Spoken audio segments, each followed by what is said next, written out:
play online stuff, aren't you? We'll have it scheduled for what do you call it?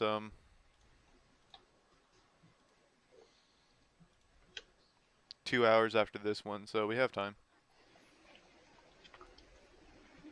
Oh wait, isn't there one of the exhibitions today? Stuff, aren't Yeah, you? after this, we'll have it scheduled for What's the theme for it? team battles.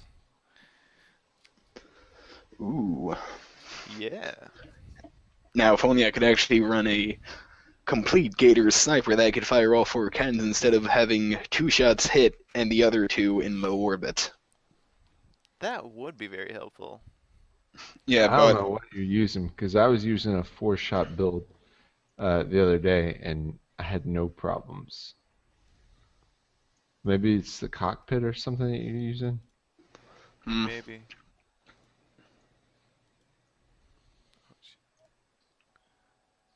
But I also do the four-shot build. The fourth shot was sometimes a little bit off. So I had the first weapon group was all four, and then the second and third weapon group were just two at a time for more long distance shots. Hmm. He probably wants to get all four for long distance shots. and that's where the challenge comes in. It is Yeah, definitely a challenge. I think I'm using the Y6s for that. The times two Y6s. Mm. But anyway, let's get this party rolling. Yep. So, Ethel, did you want to take up the master ceremonies again, or?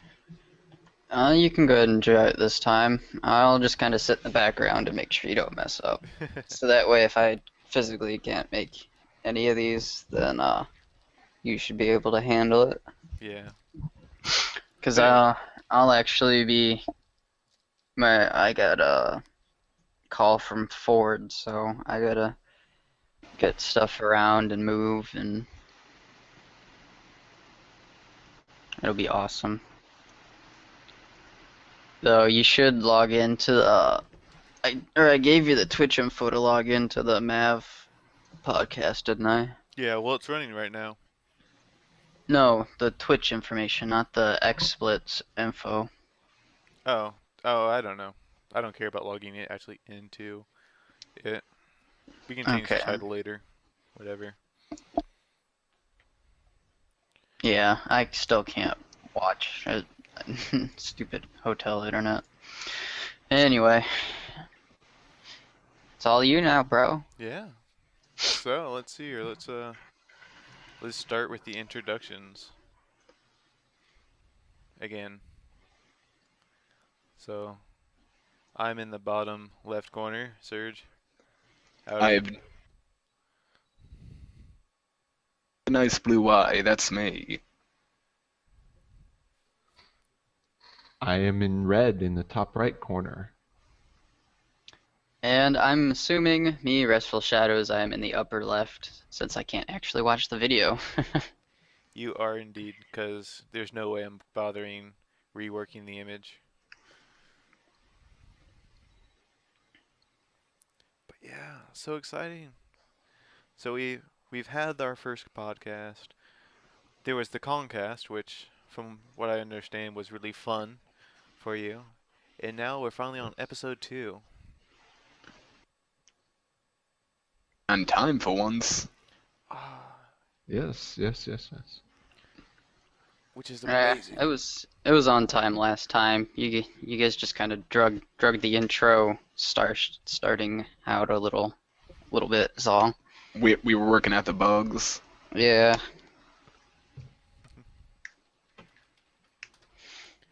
Yeah, but yeah. So, what to talk about first? What Mm, I'm gonna say that lovely music that we've all been enjoying.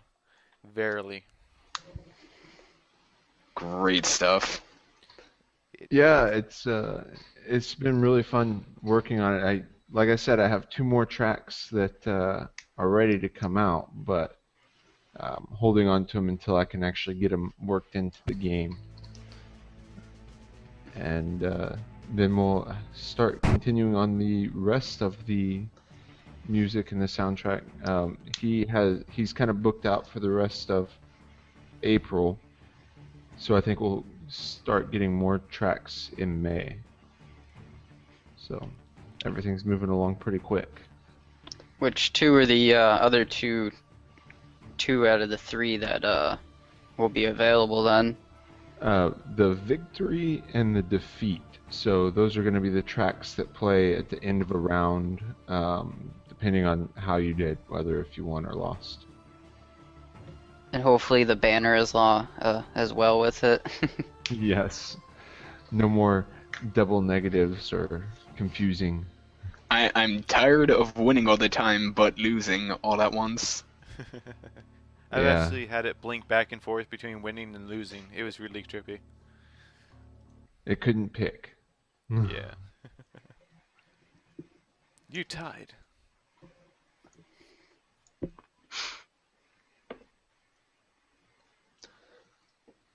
But yeah.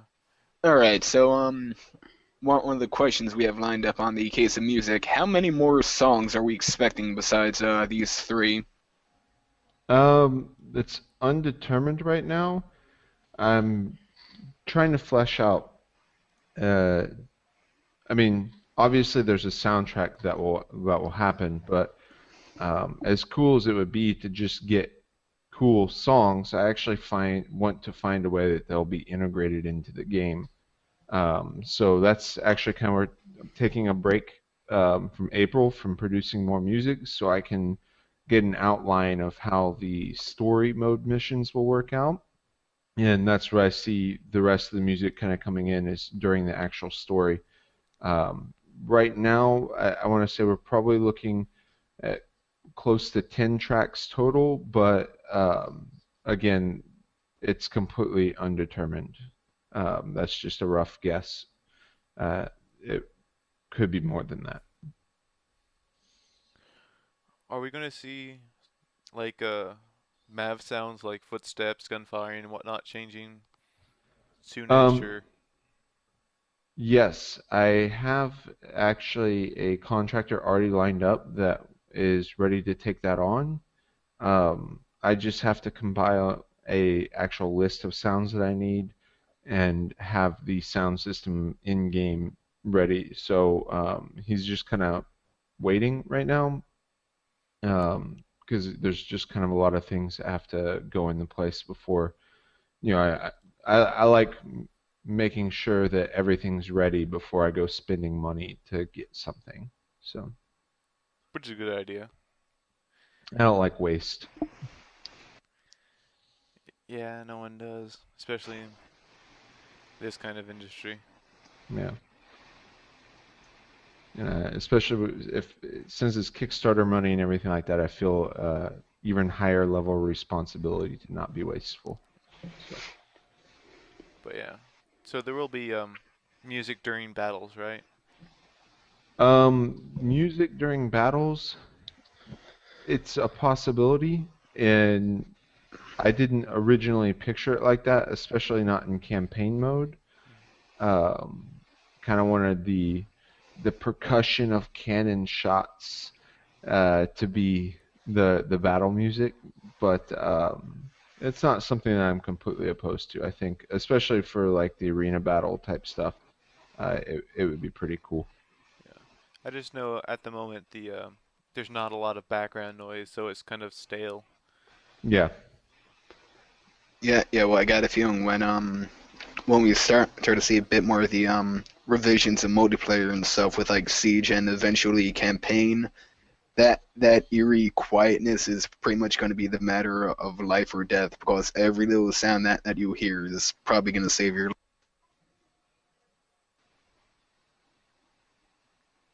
Yeah, and that's actually kind of the feeling I wanted to go with. It's why there's not a whole lot of ambient noise, or on the maps that do have ambient noise, it tries to kind of very much be ambient, not overpowering. Is it? I kind of wanted that sense of silence, and then just the sudden breakout of that explosive gunfire and stuff like that. But obviously, the sounds are just not quite there right now to get that feeling. Hmm. Yeah, like right now I've been picturing the sounds that accompany the concept for the new No Man's Pass, and just like, oh yeah, just hearing like the ice shift sounds so cool. Yeah, Ooh, that would be awesome. Which I like those glaciers. Which leads us cool. into that next topic. Glacier pie.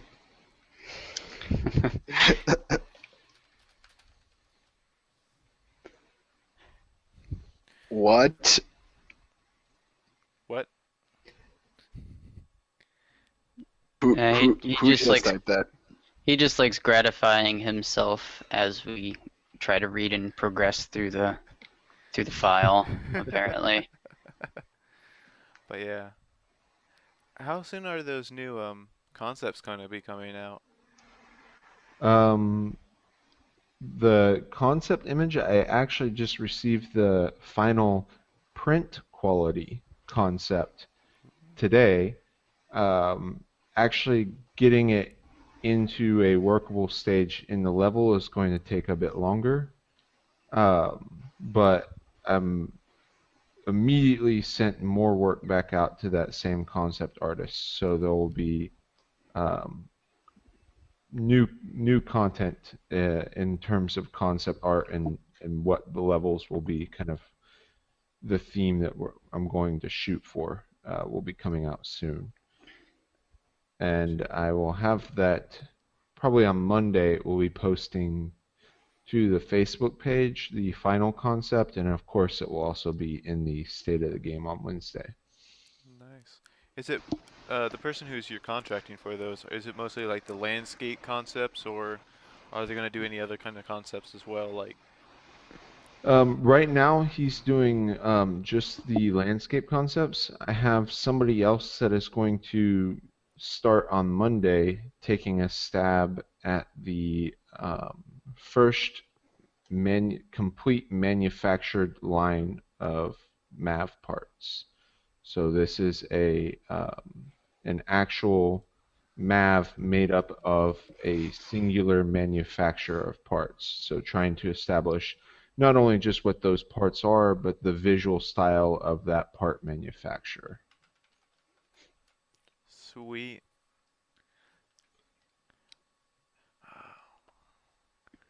Like, besides the ones that you've uh, commissioned, I know there's a bunch of concepts that have been throwing around in the forums recently, and a lot of them look really cool, like the ravine, which I'm guessing is why you did the No Man's Pass first.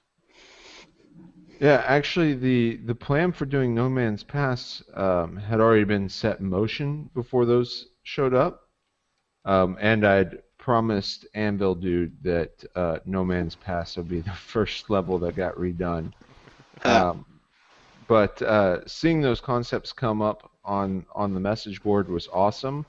I've actually been talking to him and working with him to get the concepts kind of to a certain level, and yeah, it's very possible that that level will see its way into the game. Cool. But yeah, I've been trying to picture how the concepts transition to an actual map, and I'm guessing you're going to do most of the mapping yourself.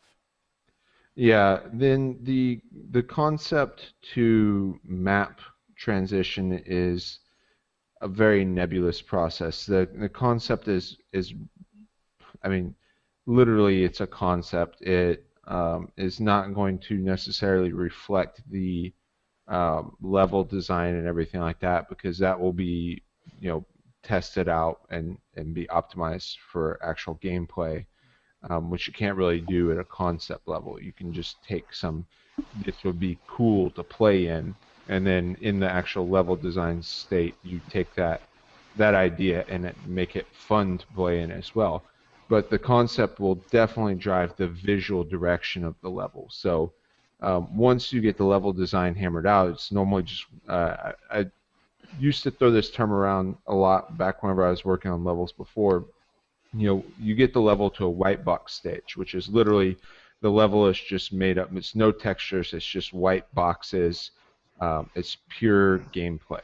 It has no art in it at all.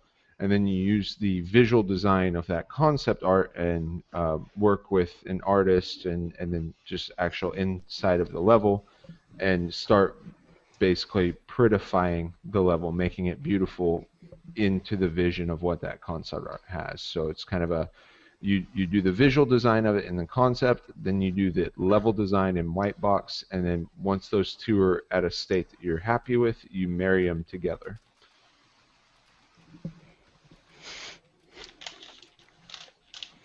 Speaking of which, if anyone has any concept design ideas similar to the map I have in mind for for my idea, it's what was it? Similar to a Blood Gulch. What were the other names that they used for it? Don't even know anymore. Uh, isn't The, it the Valhalla on in Halo 3? no, Oh yeah. no, that the how no, I don't, I'll just say Blood Gulch because I think that's just the name of the map that yeah, everyone recognizes it as. yeah, But I think it was like Death Canyon in Halo 1 or something. No, it's Blood Gulch in Halo 1. Yeah. I know it deviated in one game. Oh wait, on Reach? Reach, yeah, it was it was that really huge map. yeah, well, in any case, if anyone has any, I will. That's the map I am going to eventually have requested and made. So if anyone wants to make ideas for that, that's they can follow up with that. Yeah, that'd be cool to see concept art for that one. Yeah, what I want to keep it fairly traditionally looking like the original Blood Gulch. Maybe icier, obviously, since we're out in the middle of nowhere or Okay. something. But if anyone has any ideas, I wouldn't mind taking a look at them. Biodome in the background. You know. Yeah, If you shoot me an email, I can start actually getting that concepted out in this next batch of concepts. Or Ca- if you want to leave it to the fans, that's up to you. um, I think most of it'll be heavily on what I will eventually kind of think of. But if anyone, has an idea of the theme, just sort of throw some ideas around since like I said, I'm at a hotel right now and kind of busy.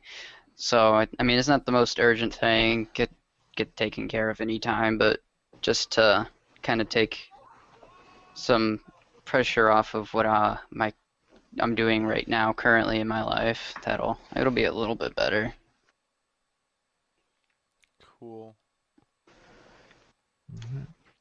If at all possible, when the Blood Gulch map is near completion, a possible red versus blue Easter egg in there, considering that series made that map so famous. Easter eggs everywhere, just loaded with them. We will S- you'll find out when that Yeah, happens. like a glacier with the tongue on it, you know? Just yes, yes.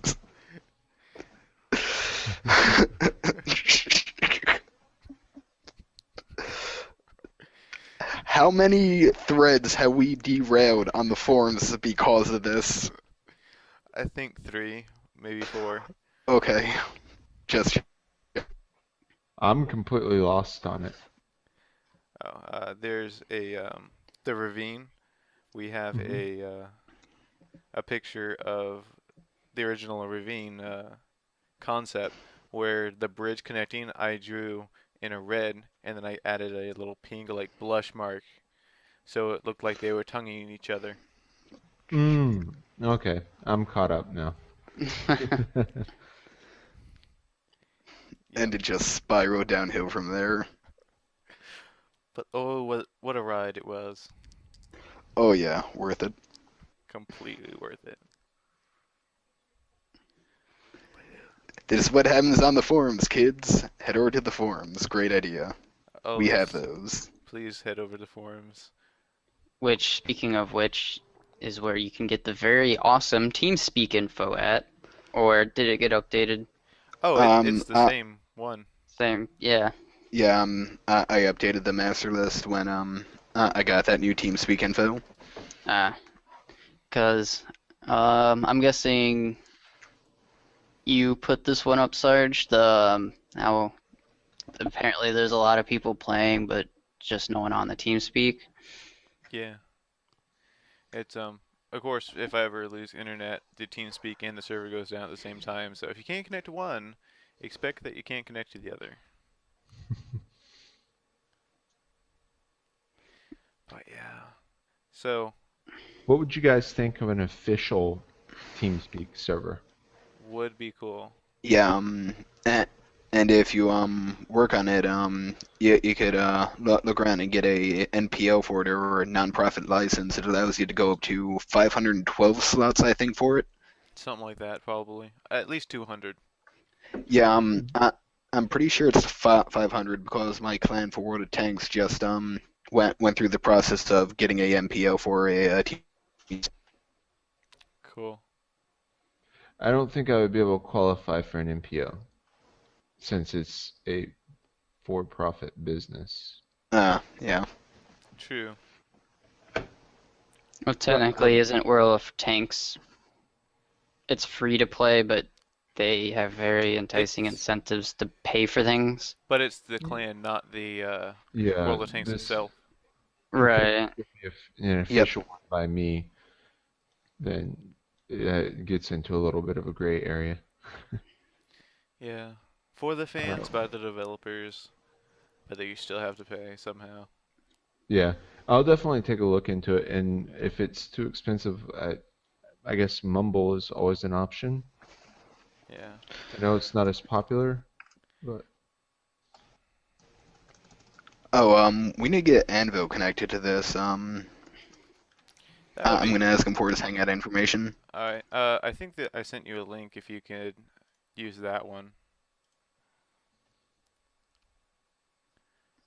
I do not have it. Do you just need his name for it? Uh, Uh, email that he uses for Google Plus would be the easiest way to just add him. uh, where's the invite? Oh, there it is. There's the invite button. I can just link to share. Does that work? You might be able to. Okay.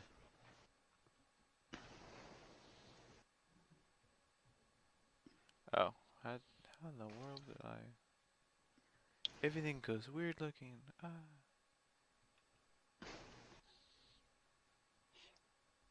Yeah, your Gmail should get you in to Google. You might have to download a little plugin thing that takes like 2 seconds. All right, invites in. Yeah, I had to download a plugin for it. There we are.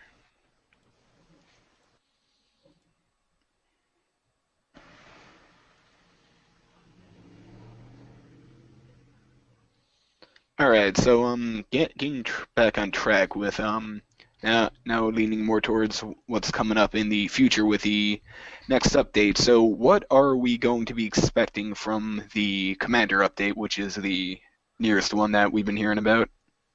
I can pull up my to-do list and tell you exactly. I like this list. So, aside for some,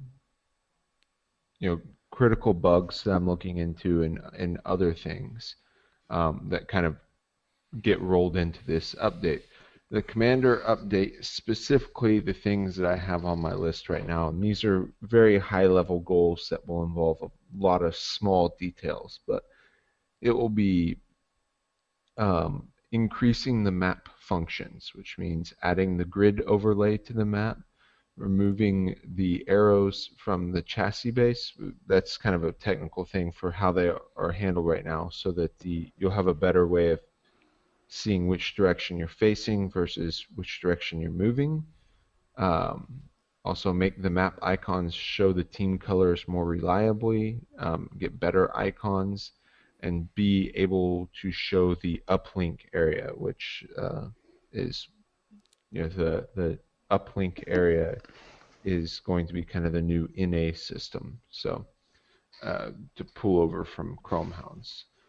For commander functionality, this is the things that having the ComSat part will allow you to do. You will be able to, from within the game, you'll be able to add waypoints to the map, remove waypoints to the map, select icons to get additional information, issue global orders, or issue direct orders to people that you've selected.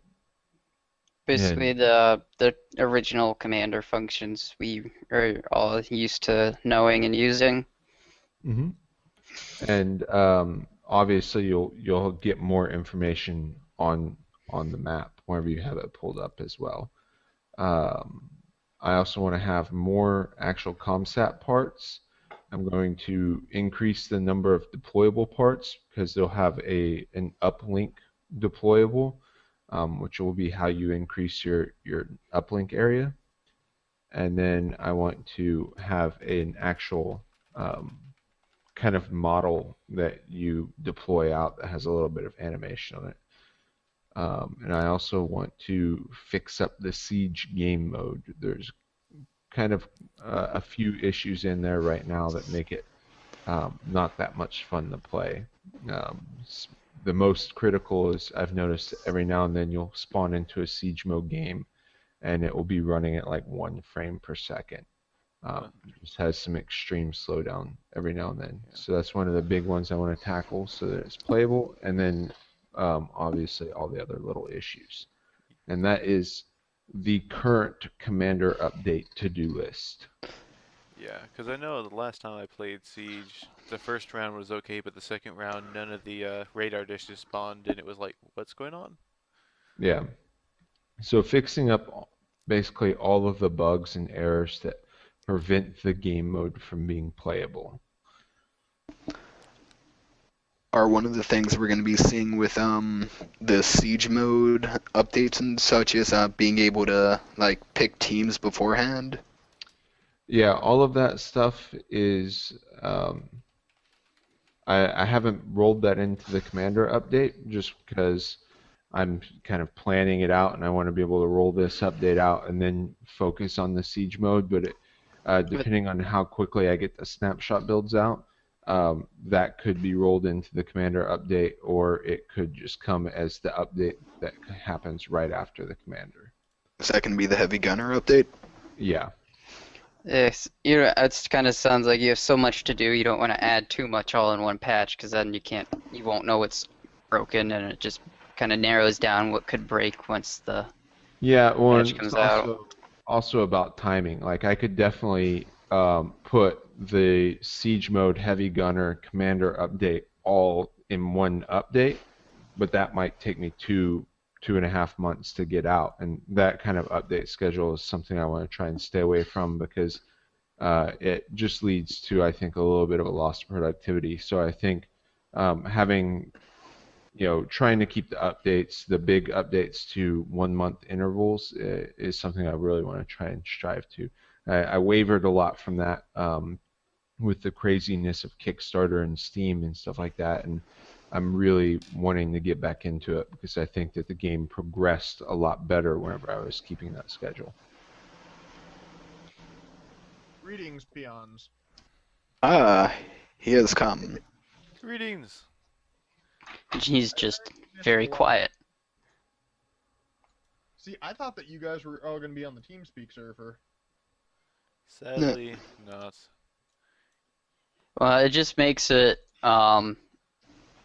like if everyone has a webcam, I'm pretty sure I haven't figured it out on the Hangouts yet because not everyone has gotten on with either webcam or some sort um, to do like an actual better, you can see people thing. Also, it's kind of weird to get TeamSpeak to do it where you can see a name and have them talking so you know who's talking. It it kind of looks a little more presentable with a Hangouts and using like an image to relate to someone with and whatnot. Hey, I'm fine with that. Just saying, that's why I was late. No. You should clarify these things in your posts. Well, I left this one up to Sarge. I was like, all right, I did the first one. I gave you a great example of how to do it. Let's see how you do, because I'm gonna be gone for a while and can't really support the that stuff right now. Anyways, so you guys were talking about the commander update and like updates in general. Yeah, Would you mind if I chimed in with a question? go ahead. Go for it. This is actually more about the business side of things in a way. Like, I know you've been going it alone for a long time, but do you have any plans on bringing anyone else in as an official Bomb Dog Studios employee? Or even just someone that's officially part of the project, where it's like they do this thing for you? I'm sure if the opportunity came up, I would be very open to doing that. Right now, the opportunity just hasn't presented itself. Hmm. Um, Finding another developer that could quickly get on board with the project and be helpful is a lot harder than you'd think, and it's not from my lack of trying to find somebody. It's probably mostly that they'll be doing more data stuff instead of coding until they get familiar with the system. Well, and also anybody that would be talented enough to come in and do all of the things that they would need to be able to do is more than likely either working in AAA game industry and doesn't want to have anything to do with it without getting paid a ridiculous amount of money, or they're already working on their own thing and would rather put their time into that. Well, see, though, I'm not talking necessarily about the coding and stuff, but for instance, you have the basics of a plot down, like story wise, art wise. Like, a lot of the community's been active with concepts and ideas and throwing stuff out there, and I'm sure that you've said as much yourself that you like seeing that and that stuff gives you ideas. But like game development companies aren't just programmers or art assets. They're also the people that work PR angles. They're also the people that do do the story writing and plot writers and script writers and idea guys.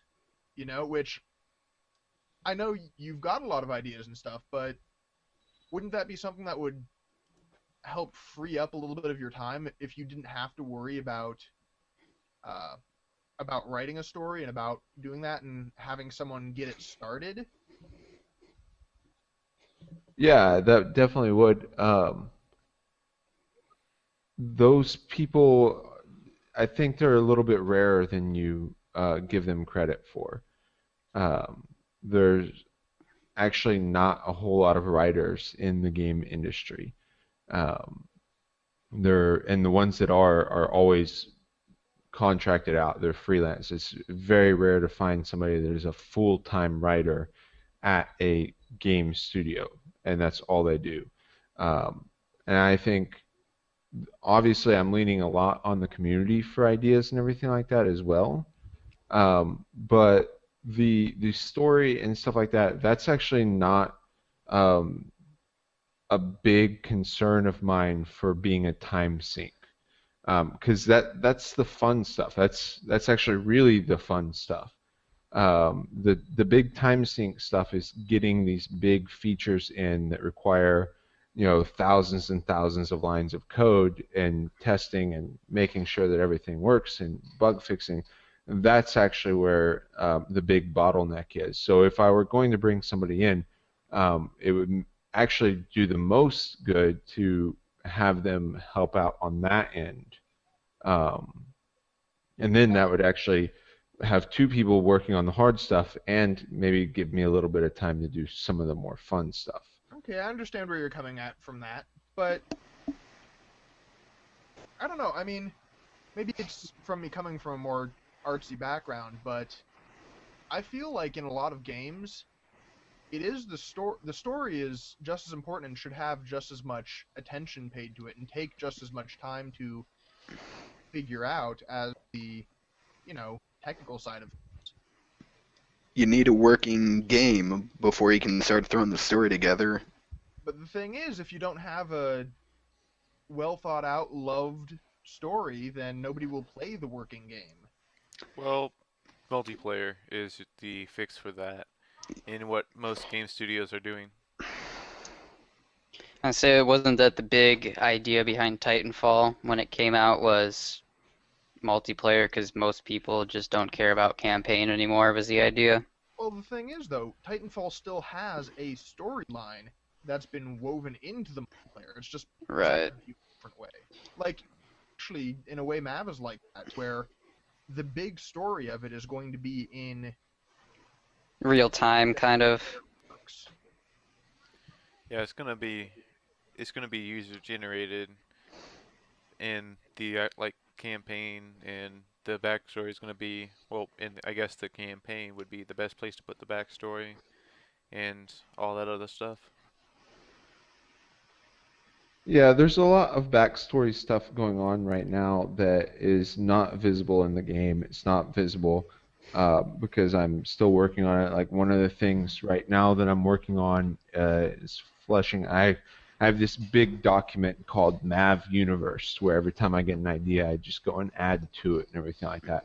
And that includes everything from why people are at Europa, what they're doing on Europa, what are they doing on the surface, what is going on, what's the interaction like between the surface and the space side of stuff, what's going on with the politics, why is all of this going on, what kind of terrain features exist because of all of this stuff that's going on, what are the companies that are the driving forces behind this. So that stuff is being worked on actively.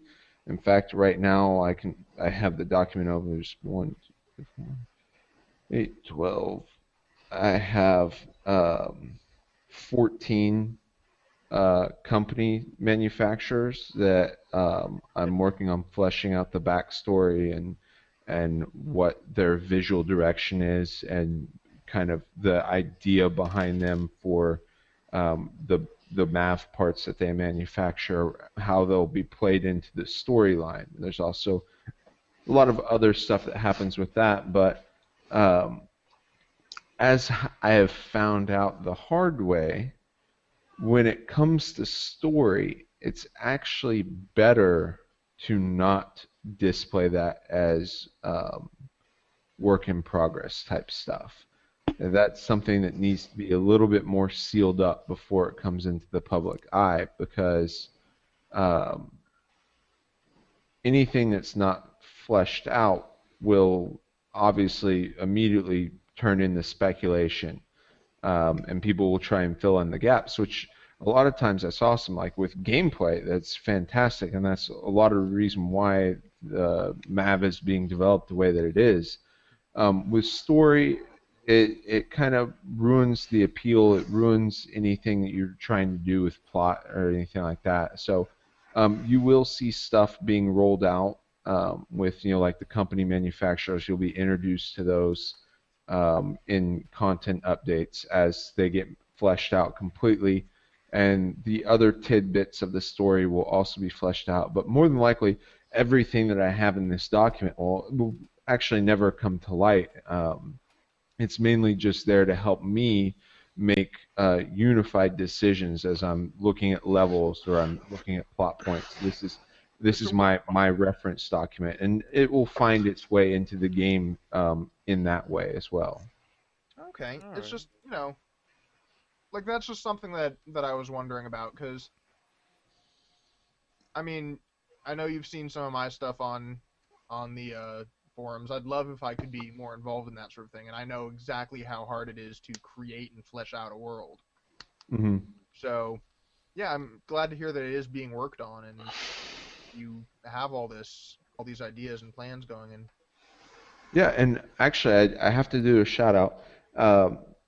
because everybody, it is very difficult to flesh out a world. There's actually a lot of really good groups that are beneficial to helping you with this. And I'm actually a part of a group on Reddit called World Building, where if you're interested in doing world building, it's a lot of for like RPG games and stuff like that. But a great group of people there that you can bounce ideas off of and help build kind of a big unified world.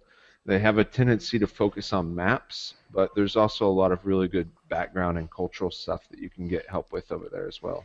Hey, maps are a reflection of the society. Yep. Um, Second question mhm. into my head. Have you ever considered maybe contacting the Planetary Society for help with some of the uh, hard text specifications and the science side of the science fiction? Because as far as I know, that they're a nonprofit group and they do that sort of thing. Like you say, hey, Planetary Society, could you get me a what the solar system orbits will look like in the year 37, and they'd be able to do that sort of thing for you. Cool. I have not considered that. That does sound pretty cool. Yeah. Because I know I'm one of the people that's kind of harping on you for science and, you know, more research instead of just. The realism side of the game. Just harping? I fully promote our biodome overlords. I promote both at the same time. Why not both? Yeah, for those listening, I am the first and most major proponent of the pure Europa. One without any of this silly terraforming nonsense. But can we get like 100 mile wide biodome? Is that possible? Scientifically, yes. It's more possible than terraforming a moon.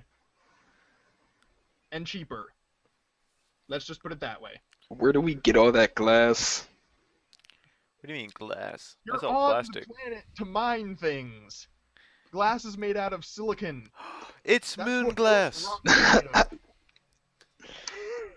Well, then I guess we're gonna need a bit of moon sand for that. Wait, what color?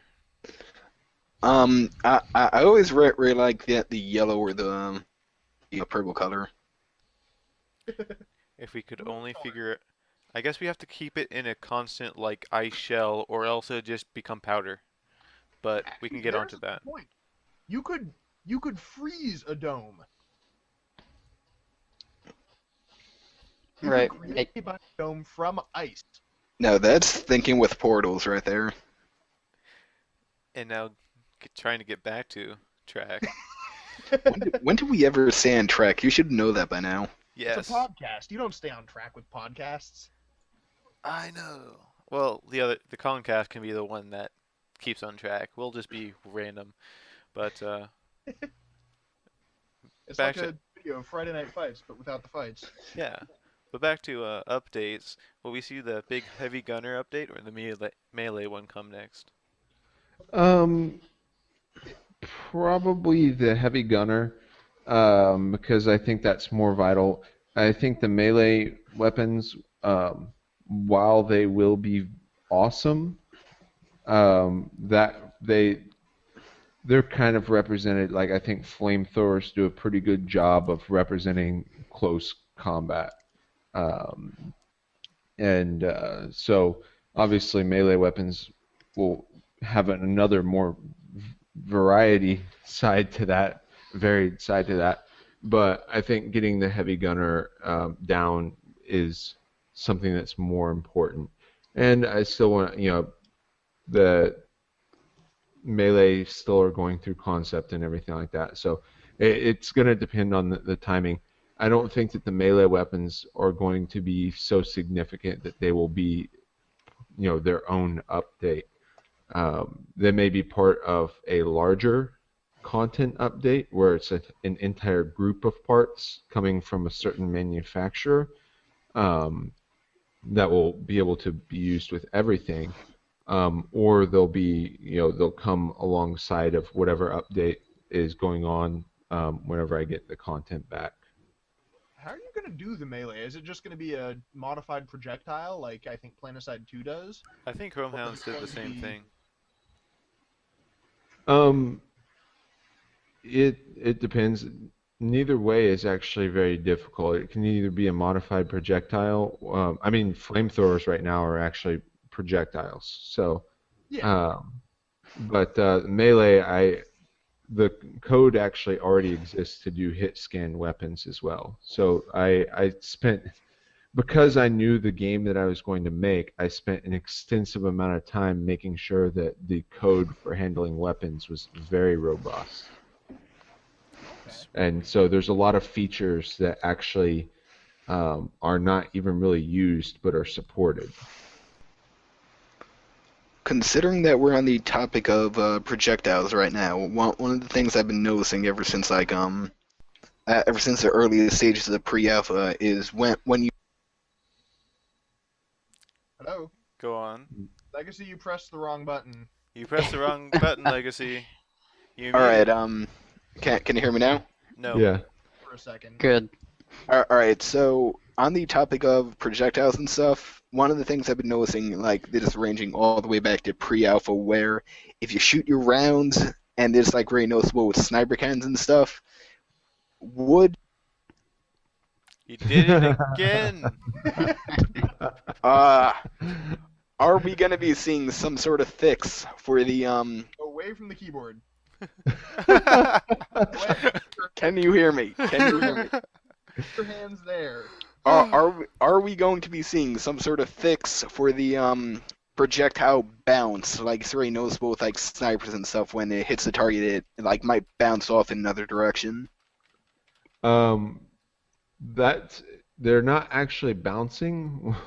What that is the sorry, I'm still laughing about you muting yourself for 3 times in a row. Way to build anticipation. Um, know. That was uh, some huge anticipation. Shut up. um, that is actually the feedback that is in place right now for projectiles not having enough force to penetrate, so they do a bounce to show that they're not doing full damage. So that's literally Um, a ricochet.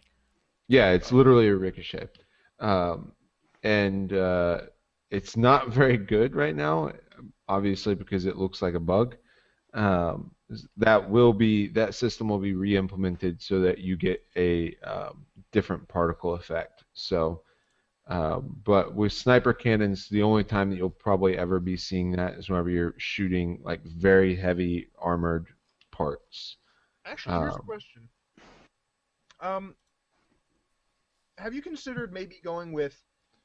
I know a lot of us have played Chromehounds before, and looking at the difference between the Chromehounds projectiles and the M.A.V projectiles, it looks like you primarily use particle effects to show where the projectiles are and what the projectiles are doing, whereas I think Chromehounds used light effects to show where the projectiles were going. Have you considered maybe trying that, seeing if it changes the game or if it looks better or anything? Or maybe it makes um, the game run smoother? right now, it would make the game run significantly slower. It's actually a technical thing. Um, Is it with like the engine and how it runs? It's actually this is it gets a little bit more lower level than that. So you've probably heard me talk about draw calls, and draw calls are kind of the enemy. They're the thing that that's why M.A.V is so CPU heavy. Now with consoles, you actually are able to get a lot more draw calls.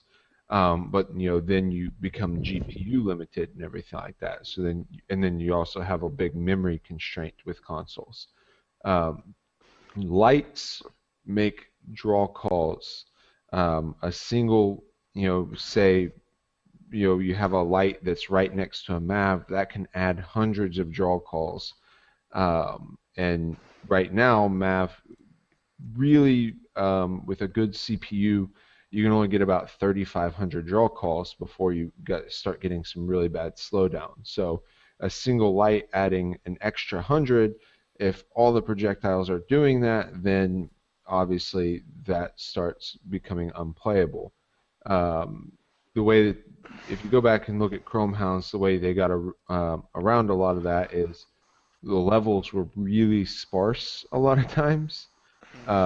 and things didn't cast shadows and everything like that. There's a lot of performance tuning that you can do with that, but basically, yes, I do want to change how I do that. I also want to change the way that I'm rendering so that lights are not forced to be so static. You can get a lot more light into the game A lot and more shadow work. general optimizations.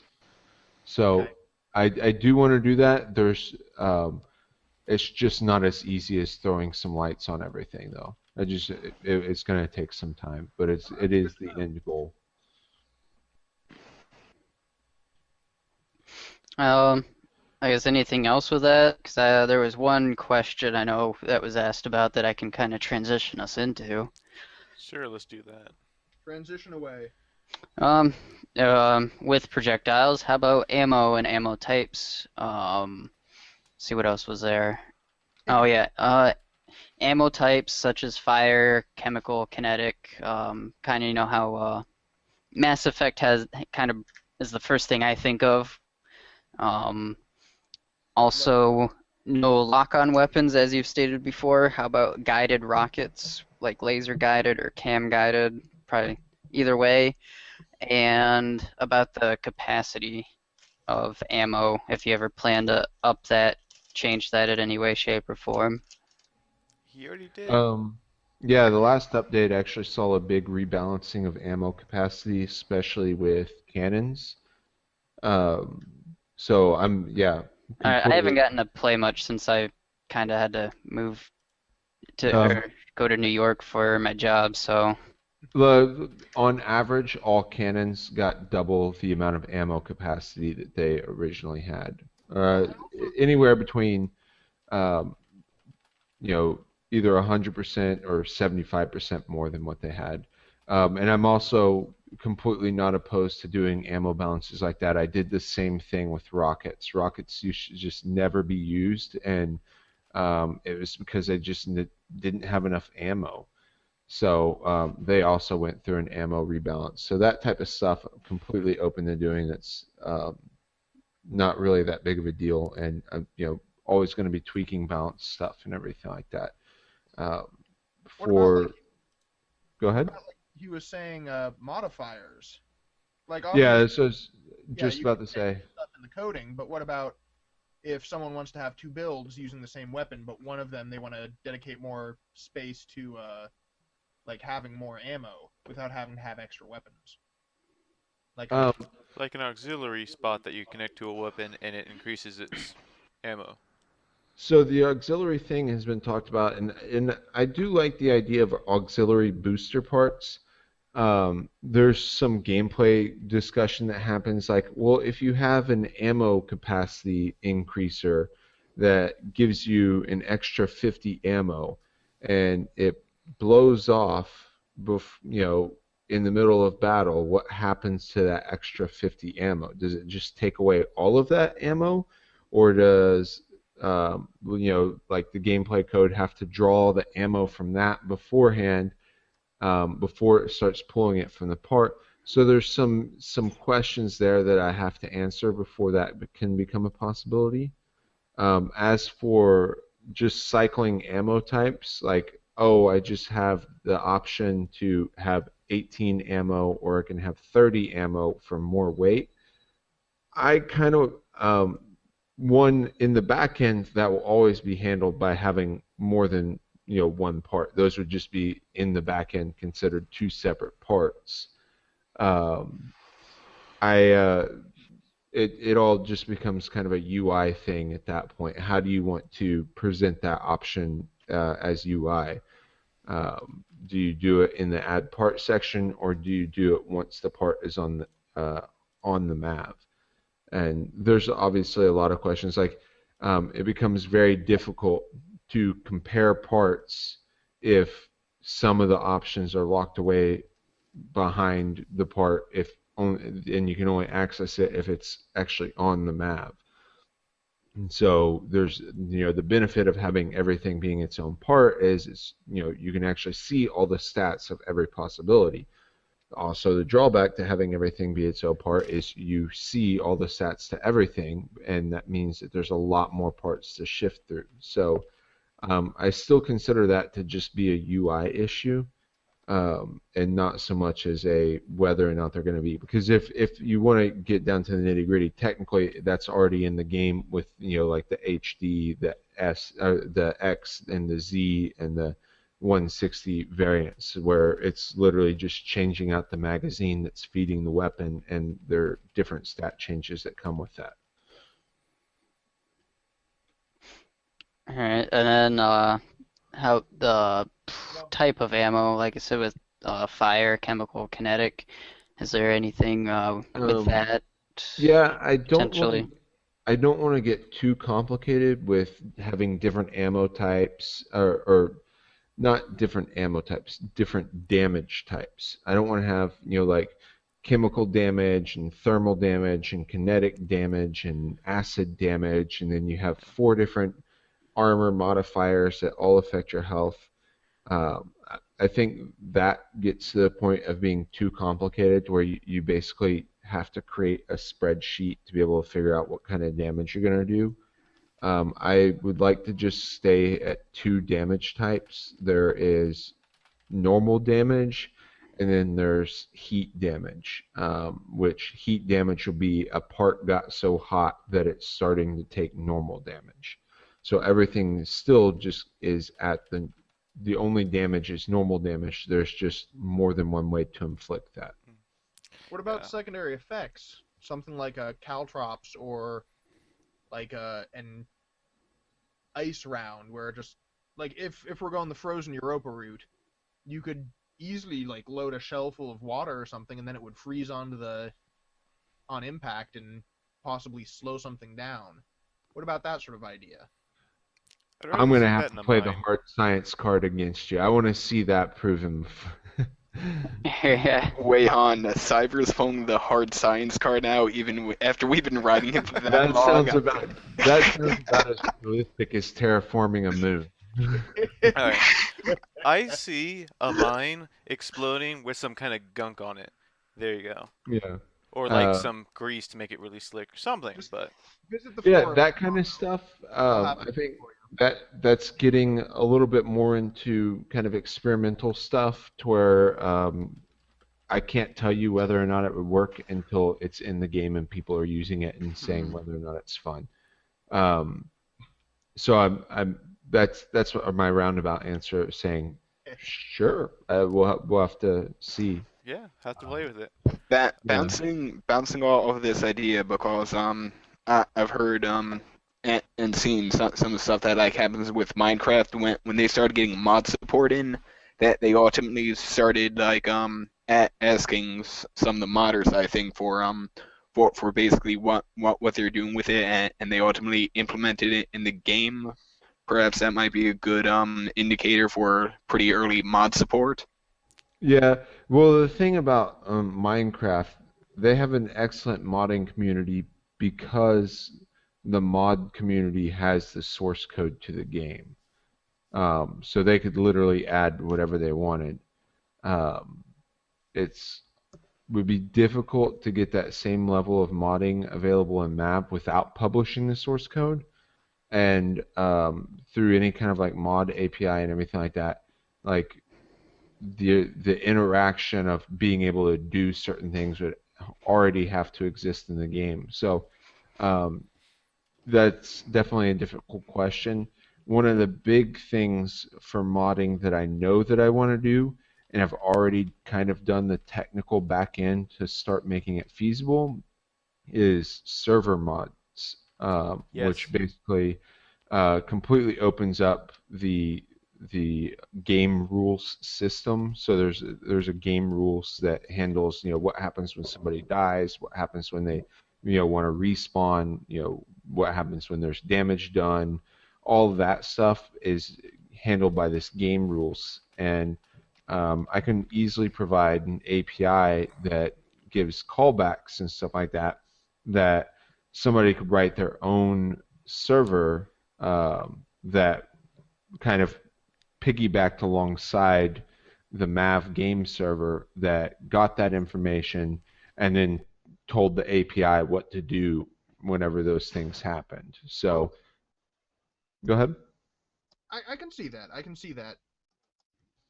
But would you be averse, like kind of backing from the technical side of things, would you be averse to kind of allowing people the source code? I mean, when I look at M.A.V.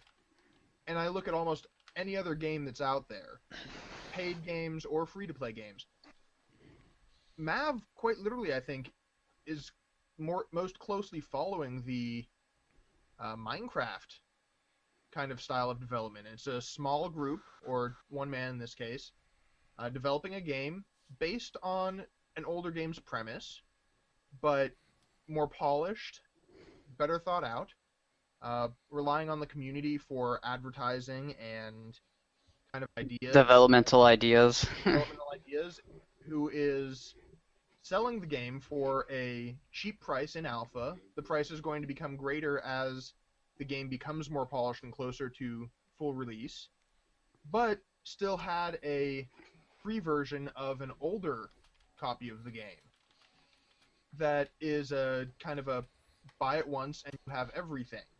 It's a creativity based game. It's a game where a lot of the content is going to come from the player themselves and what they do with it, or from what they do on a server, player run server, with other players. And it's not going to be multiple player run servers that connect to each other necessarily, but multiple player run servers that are each kind of their own little worlds that be able to have their own rules and their own ideas behind how the game is played. I just Hmm. want So, to say, like, server API, best pony. Yes. but it's just like, is that something that, like, you say that you are cool with modding and cool with the idea of people being able to change the game for themselves, but is that something that you would eventually be willing to do? Like Minecraft, there's no penalty to have a hacked copy of Minecraft, except that you don't get to play on servers run by people with an official copy. And you don't get the updates automatically, and you don't get, a couple of things like this. But at the same time, it's like you look at the mods and the modding community and the way that they work, and people will just use older versions of the game in order to run the mods that they want to run, because that's what the mods were developed from, because that's what they had access to. Or, like, Hmm. you kind of see what I'm going at. Like, would you be in a hypothetical world? Would this be the sort of thing that you'd want to do? Is this the sort of thing that you're kind of that you'd be At willing to go for if you knew that you could still have financial success, or do you want that tighter control of the official game? um, it's such a wild card thing that um, yeah, I that would require a significant amount of thought on my end before I would be willing to give any kind of commitment to an answer on that. But I do want to point out that Minecraft, the source was basically decompiled and deobfuscated, so the game was already a financial success before the source code was kind of put out there in the open and the mods kind of came up, and there's already a significant community. I think my worry would be that with M.A.V being as small as it is right now, making the source code available in some way or another uh, would actually kind of be a huge gamble. Um, and there's always security concerns. Like there's a lot of communication from the game back to servers and stuff like that, and um, yeah, I would have to make sure that there wouldn't be like just massive adverse side effects to stuff like that. So it's just not a choice that I could just be like, oh yeah, that sounds awesome. Let's do that. It would require a significant amount of thought. Okay. Mm.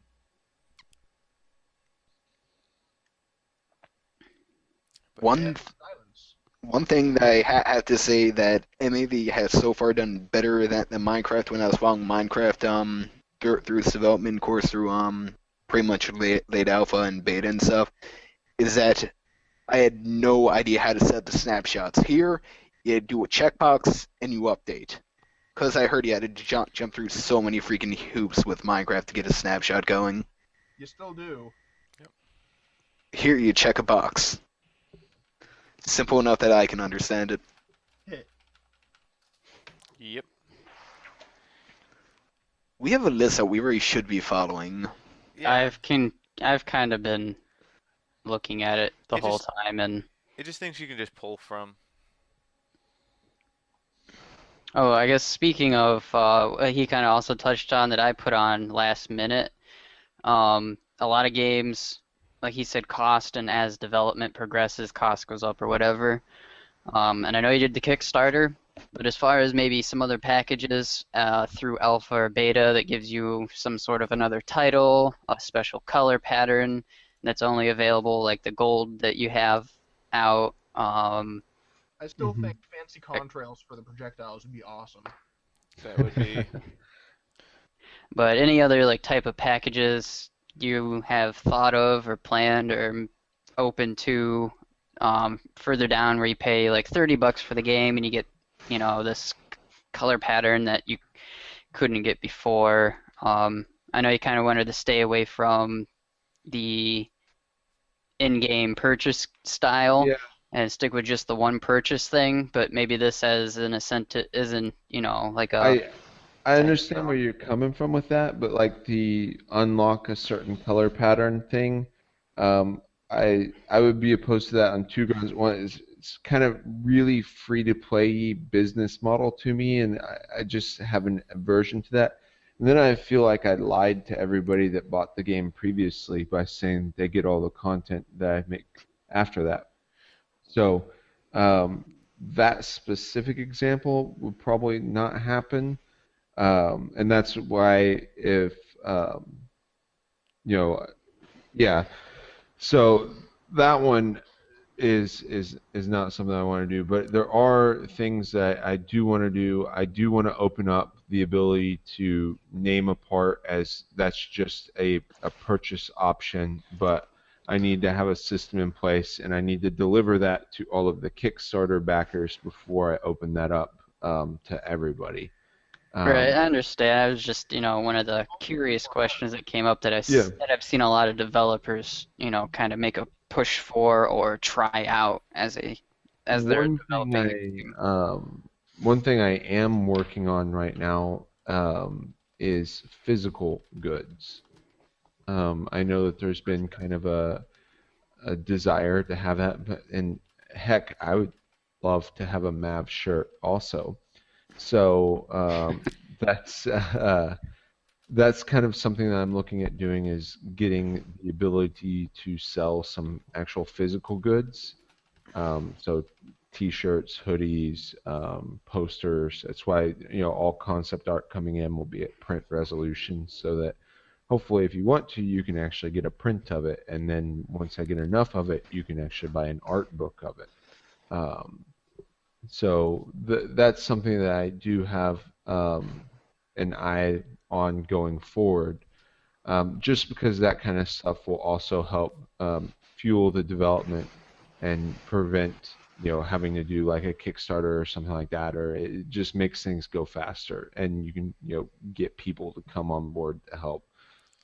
Right, because I think you said you didn't want to do something as a second, you didn't want to make another Kickstart type of deal, donation style, Right. because the Kickstarter was kind of the big thing that got it off the ground, and you don't want to have like a second Yeah, or yeah, it would feel like I wasn't delivering on the promise, and what I think that the Kickstarter that we had was successful enough to where it will definitely kickstart the project and get things going. I mean, it already is.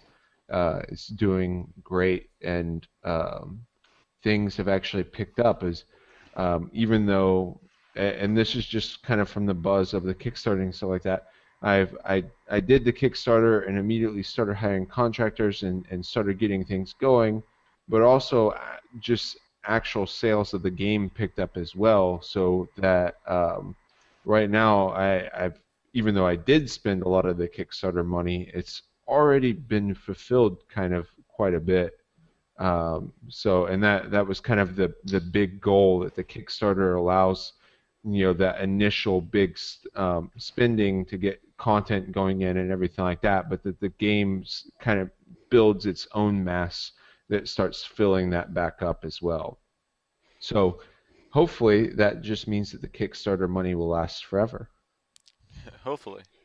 And I hadn't looked, but as a plan, I'm assuming you might not really be opposed to it, but like a donation PayPal type deal thing on Um, the I main page.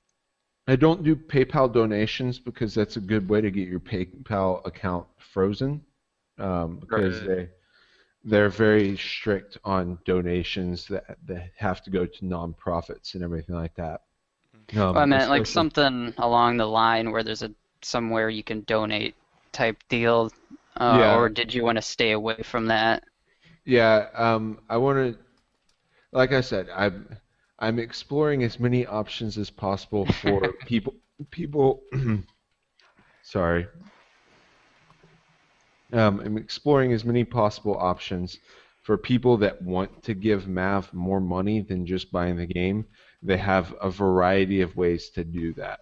Um, the Hey, thing is I always want them to be able to get something from it. One thing that I did look at, and I'm using other games for reference because this kind of outside of my domain. Because for me, it was like, oh yeah, just buy the game. That's all anybody would want to do, right?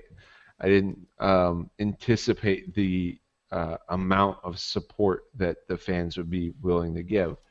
But Star Citizen has a subscription option where you can actually subscribe, and what I would do with that is if you subscribe, that helps support the official servers. So that's kind of one way that you can get more servers and TeamSpeak stuff going up and everything like that is by having the ability to subscribe with PayPal. And there's a lot of different things that can happen with that. All right. It always feels weird to me talking about it because for me, I just want the focused on just the game, but everything else I understand is really important.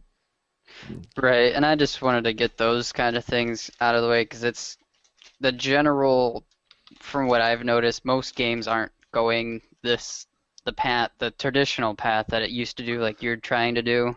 They've taken the whole free-to-play, pay-in-game style turn. Yeah, and I guess that's kind of another reason why I have a hard time with it, or a hard time kind of finding things that I'm not morally against, just because I'm such a picky consumer myself, and especially with the free to play game model, I don't ever want to get to the point to where I feel like I'm taking advantage of the people that support the project. Um, and I know that kind of sounds weird, but like, yeah, I want that's why I've been focusing on like, yeah, you can give more money to the project, but I always want you to get something for that, because otherwise I don't know, I don't ever want to feel shady. Mm. Cookie. Cookie? Cookie, I thought you wanted a dog. You do not hear like anybody saying stuff like that. That's like very good business practice. Yep, I like that. you ever have like Going away from what I'm pretty much He did it again! model. You need to, okay, let's fix Okay, this for you. hands Bring under up the Google Hangouts tab. it's my W key. I am not going to press the W key. All right, so He's playing math. uh, Pretty All right, plain so thing. I'm calling it Is the it adequate to I'm run pretty much a calling free to play models the like EA business models because they're like the biggest one with the whole microtransaction thing. I was gonna say, I think League was the big when that game became so big. That one kind of came the model of maybe we should do this type thing. All right, how do I take this mute key off? I don't know. Oh Don't know. God, But I do know that it would be really cool for the shirt design if you could go and take like upload a build file of a MAV, turn it, and then have that on the back. That would be so cool. I could have like my shotgun Willie shirt or hoodie. Scott gun. Yes, my Scott gun, the little Or Scotty. or getting like a well-known like icon for the game like with M.A.V. It was the Ravsakyle emblem. Yeah, or the Pizza Boy. Ooh, you know what? If we got like a well-known like icon or something for the game, getting it made into like a little dog tag thing, like Gears of War did with the cog tags. That'd be cool. Yeah, added just like sheet metal or something. Something with a hex in it, I think. How do I Yeah, turn off this W key? Um, don't press it. well, to get a flat object like a knife, and you insert it between the S and the W, and then push downward. But then I won't be able to go forward. Just going forward's Rebind it really on a controller. But I'm afraid if I press it on the controller, it will act as a W key. It's not. It's a different button. Anyway, but does anyone else here have like knowledge of doing shirt design since I guess we're on that topic now?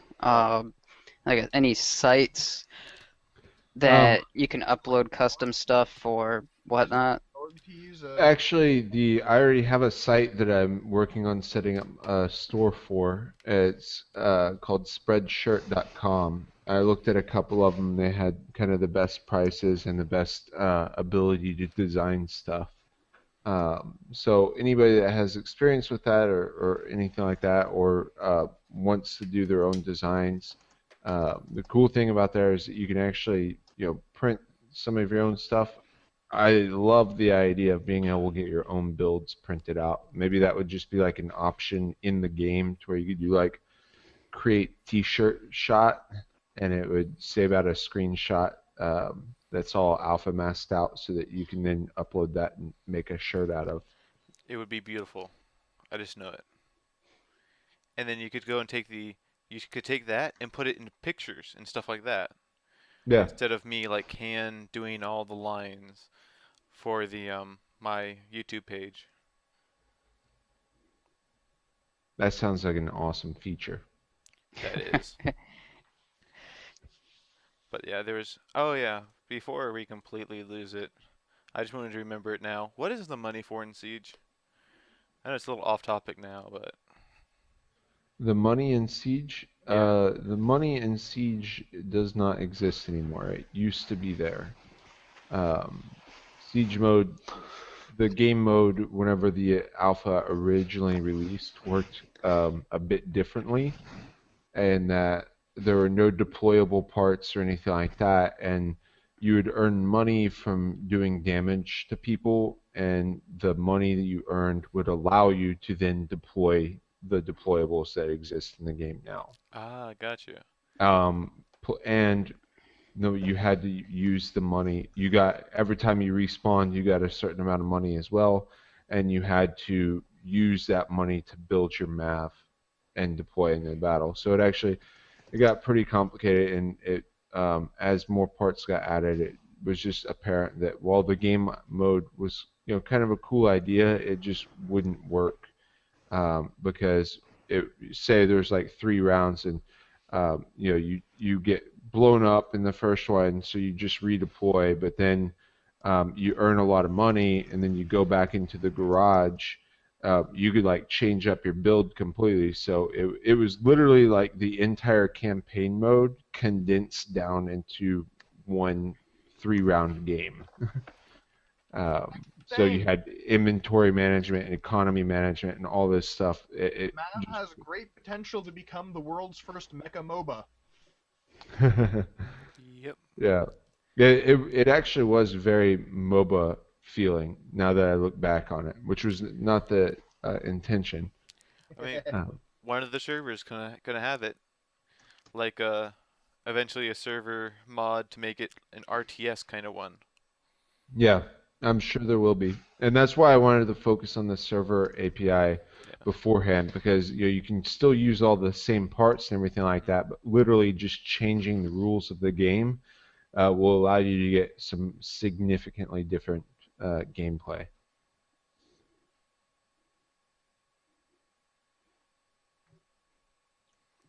But yeah. Okay. Which. All right. So there's that. And I forgot where we are on or what we were talking about, but I do know I want to talk a little bit about the single player champagne. The single player, Ah, puns. Okay. Yeah. So you like, get fizzy drinks for this? do what? Anyway, so like, there's going to be a tutorial thing. You're gonna have like at least Hmm. one or two missions to flesh out the tutorial so people know how to, pilot a MAV and use some of the weapons and whatnot. Yeah. I think the tutorial will be separate from and just for technical terms sake, so everybody knows what we're talking about. When we're talking about the single player, it's the story mode. Because single player campaign, because you can actually play the full campaign mode in single player as well. This will be the story mode, which will be the set, level 1, 2, 3, 4, 5, 6, etc. Hmm. From that, I think the tutorial will actually be separated out from that. So there'll be a tutorial level where you go in and basically learn everything that you need to know about the map. Just because I want to design the actual story mode to where it can still be fun playing it more than one time. Yeah, because I know like games like Portal, the tutorial is built through the entire story, Hmm.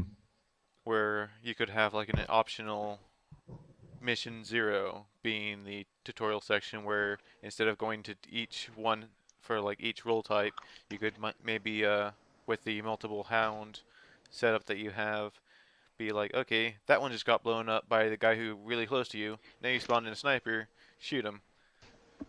Yeah.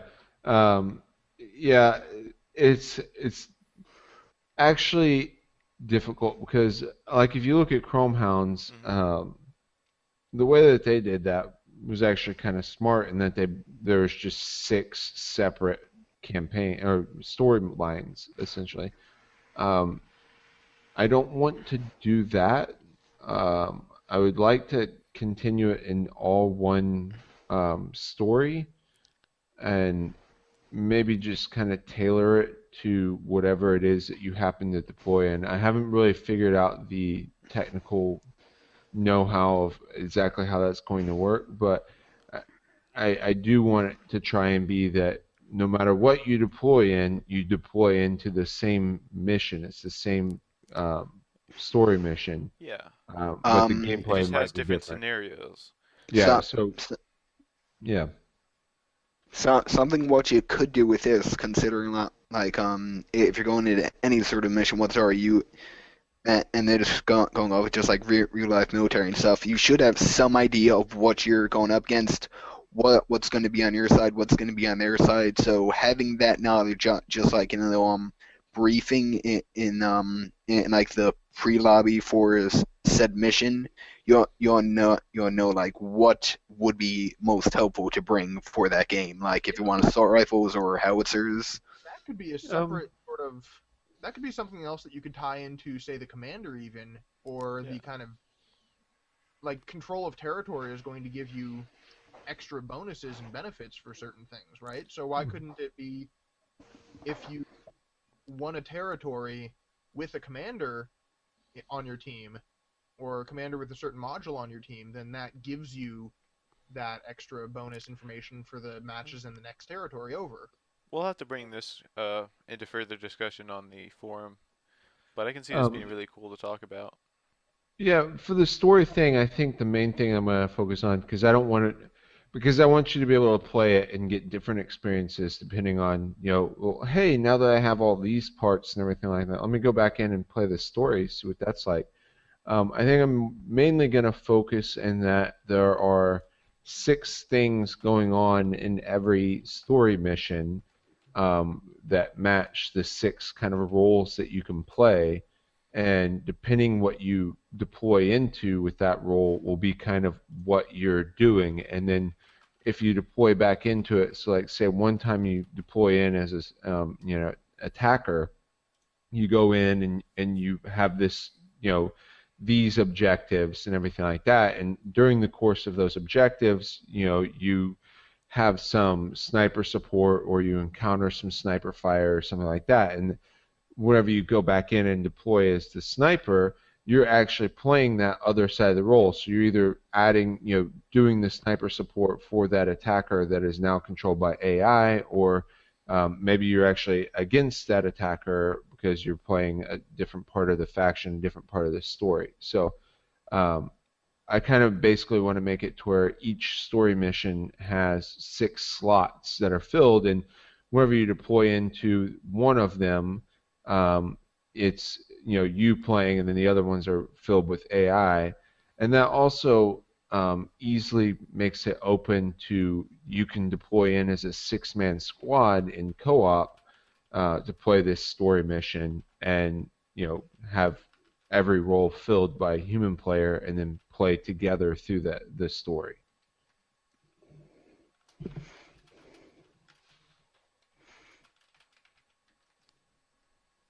But yeah, that sounds like it's gonna be a lot of fun because I know like if I remember right, because it's been a while. Besides like the first 1 or 2 missions, they kind of became the same mission after a while. Because it's like Chrome this, Hound. yeah, Chrome Hounds, and it wasn't Wait, against actually M.A.Vs. It was just the little tiny things so HCVs deploying. and such. Chrome Yeah, Hound, the longest tutorial I have ever played. Real trying yeah, to pass stuff off as there. but I It just was know, one big tutorial for the multiplayer, and it it, did a horrible job at it. yeah, Multiplayer just like went in its own direction and said, "Campaign is awful. We're going this way." yeah. I just know it'll be so sweet to go and have things like highlights for what the multiplayer is going to be like with like the secret weapons, and being like, oh, they're developing a secret weapon because this is probably taking place before the multiplayer goes into just wait, so there's a nice continuity throughout. So it's like, oh my God, you see like the Hulk of what a super weapon might be, and then you finally experience that maybe in single player, and then also in multiplayer. I'm like, oh shit, that's that thing that I took forever to beat in single player. Holy cow! Yeah, that'd be cool. Um, I definitely want kind of the ideal new player experience if they're only focused on single player. They would do the tutorial, do the story missions, and the last story mission would actually dump you right out into a brand new campaign mode game that's ready, set up, and now you just are continuing the story in campaign mode. So I want to try and make that transmission or transition and everything like that as seamless as possible. Right. So, looking at some of the questions on here, have you accepted Chulu as your Lord and Savior? It's Cthulhu, Cthulhu. Uh, Is that And just y'all another way of can't even saying get the Helix? pretty much. Alright. no, I have not. Aw, Sorry. Gotcha. Let's see, what other fun questions can we ask? can we get a puppy? Sure you can. Okay. oh, there was one that I don't know if it was touched on or not, but the whole legs being completely damaged, then you die, or just walking slow like chrome hounds. Well, they will. I'm fairly adamant about keeping it in that legs are a kill shot. Uh, yeah. Uh, the walking slow whenever they get damaged is already in. Um, maybe the complaint with it is just that the legs are too easily killed, and maybe they could have a little bit of a health buff. Yeah, But that's kind of what I was thinking the whole question was about. Yeah, Yeah, um, but me being a sniper on the matter and always aiming for the chassis. Another thing that we are gonna have to see with like a health buff is that that the chassis will be like slowing down a bit more at higher health if they do get a significant enough health buff. So if I'm panning the legs, I'm getting what I want with them slowing down. mhm. yeah. And also, speaking about buffings, how do you feel about the machine gun buff? um, I've played with it. I think machine guns are still, I don't know. I think they're a viable weapon now. I think there's a lot of things go on. A lot of things changed, and that's actually probably something that I shouldn't have done. I think I changed too many things. I should have just done the machine gun buff and see how that worked out, but I kind of got in there, and there are a lot of things that I kind of wanted to rebalance. So right now, I wouldn't say that balance is in a better or worse state. It's just in a different one. Yeah, because I know machine guns are scary now. But they should be. Um, Yeah. but they shouldn't be overpowered. And thus the birth of the Japanese cannon machine gun builds that lag the entire server and let them win. Yeah, the machine guns do have a pretty bad lag problem. Yeah.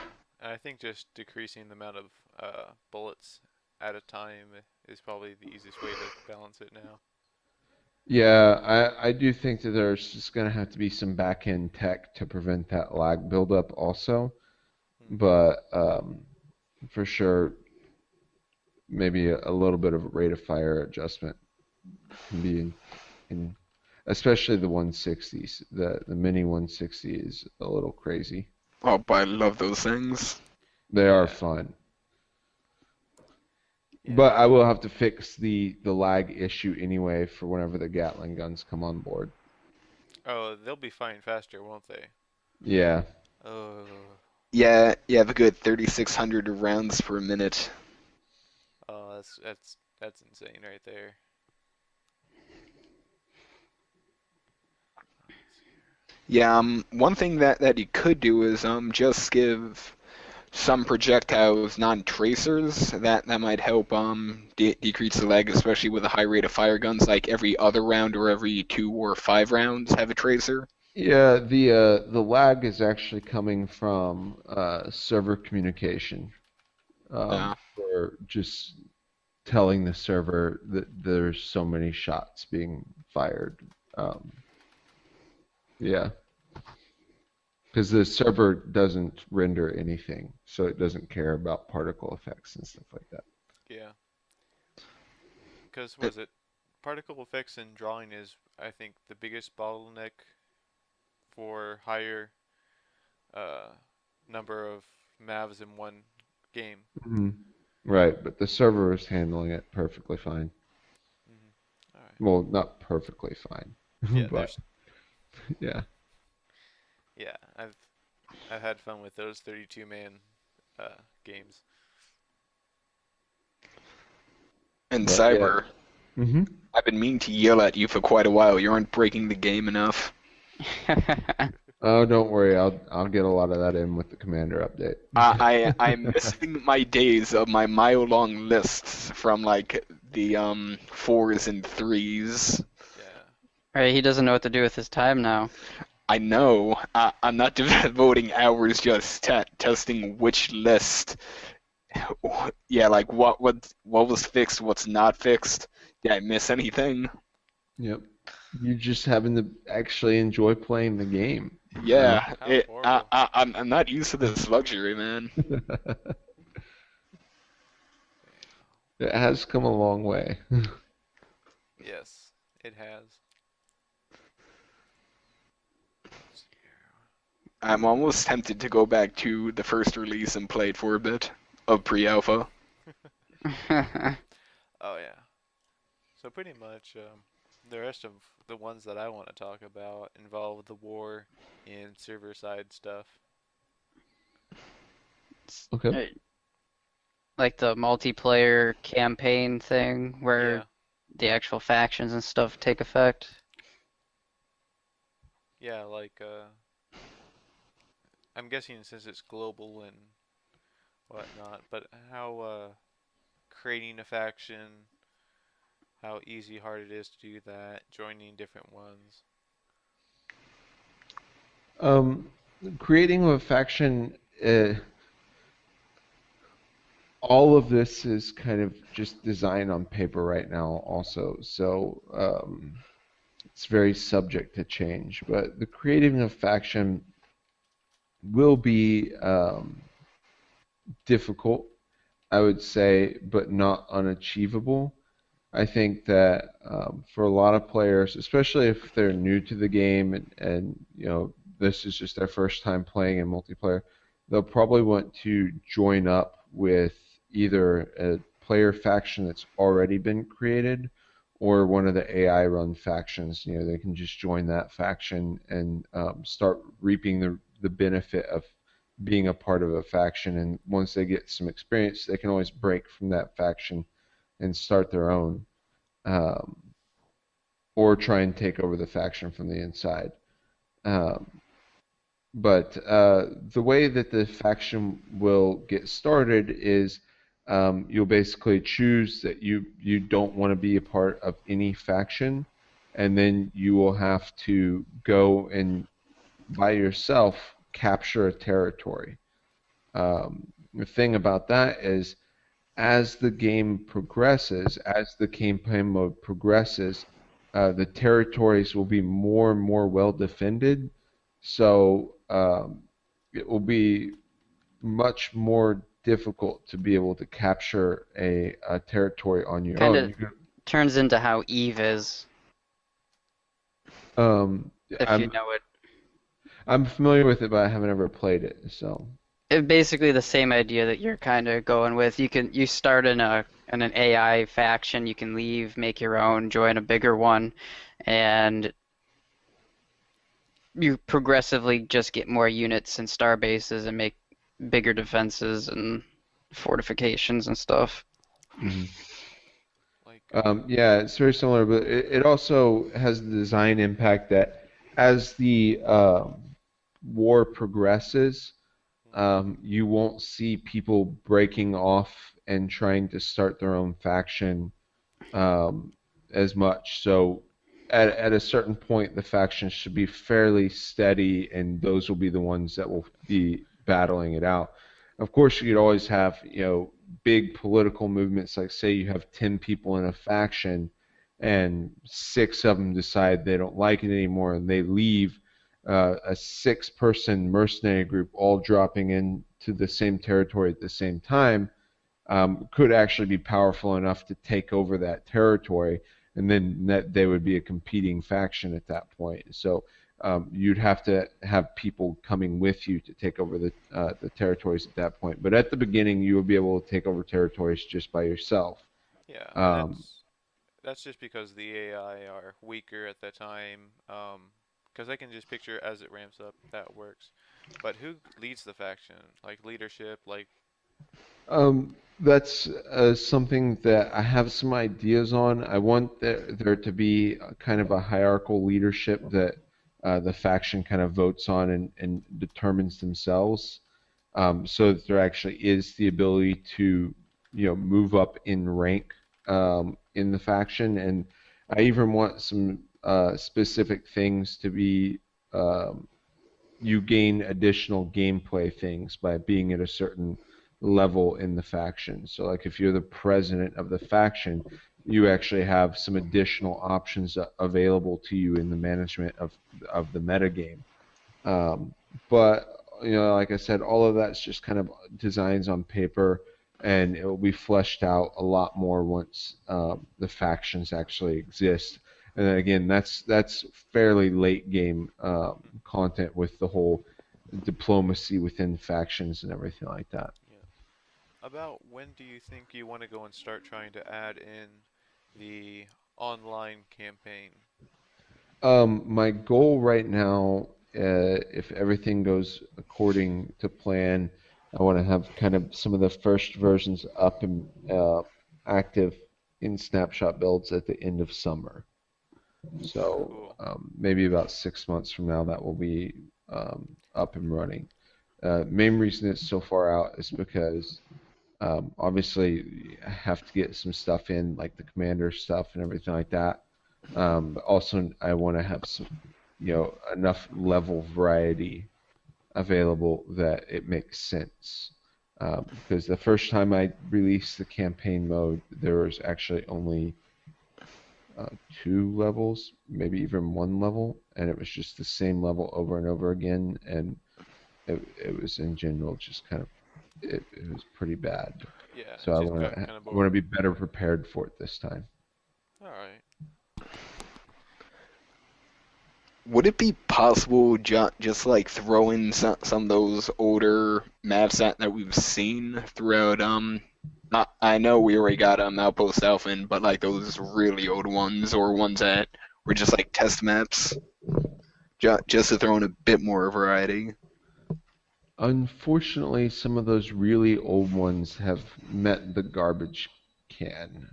I could always dig through backup files and pull them back out, but do you really want me to be that embarrassed? You can always I you can don't know if you want to. always go back into the old versions of the game and play them if you miss them that much. But I think we can all agree they're terrible levels. But they're just there to play while we're getting the new prettier levels to replace them. He's trying to forget Yeah, about them. have, having something terrible there. So the Outpost Alpha one I was okay with because that one kind of it worked from a gameplay standpoint and it wasn't the worst looking level. I mean, No Man's Pass has that honor. Um, but the other ones were actually just didn't work from a gameplay standpoint and Yeah, were at least No terrible Man's looking. Pass has some snow. Yeah. Uh, I want to see some Easter egg somewhere where you just get like warped back to the first map on like the first pre-alpha release. That'll be the funniest thing. I would play that map for days. Just have it like randomly in the corner of the campaign map where it's unlikely to have any fights there, but like Easter eggs. you decide to go and put your headquarters there. Or what version of it? I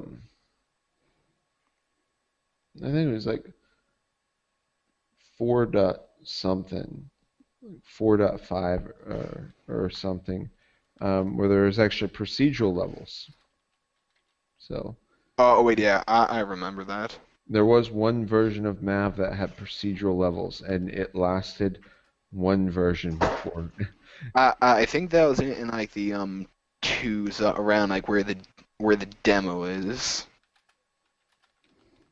Possible. I think I pulled them out before the demo even, because they were. Yeah, I pulled them out and made Outpost Alpha to replace it because the procedural levels were that bad. Yeah, yeah, That because was back in the old cutscenes and everything. I remember playing on Outpost Alpha and seeing floating rocks. Hmm. I guess another long-term, maybe not goal, but idea is what will need to be in place before you up it from alpha to beta? Because I know every game's a little different on what they consider alpha to beta to finish. Baseline campaign mode will be the beta. Cool. Right. So once, not the first release of campaign mode, but once Kind of the finished campaign mode is version. not so much the finished version, but once it's the stable version. Ah, Um, probably won't be hitting beta this year. Probably be next year. All right. right. I just kind of figured, or I kind of figured that, but I was just kind of curious as to what your your the line when you eventually cross it, what you will consider it to finally be. Yeah, I know alpha is normally reserved for being content complete, but hey, I'm indie. I get to throw terms like that around all over the place. I don't have to abide by any rules. So, I um, am not part of your system, so I threw yeah. it on the ground.